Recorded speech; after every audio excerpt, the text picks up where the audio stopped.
Well jaib cin sciala.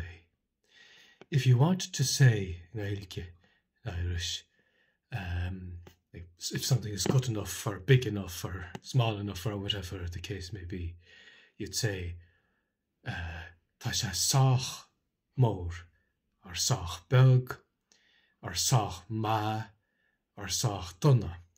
So sách mór, big enough, sách beg, small enough, sách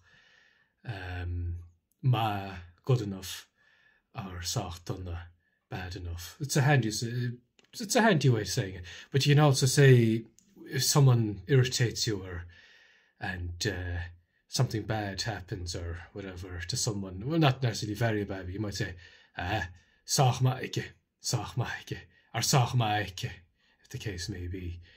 I don't know, do you say that in English? Which is in America? Well, good enough for him. Good enough for him. Is that, which is not in America? Well, you make it a Gaeilge in Irish anyway, you say, just sách maike, freshen.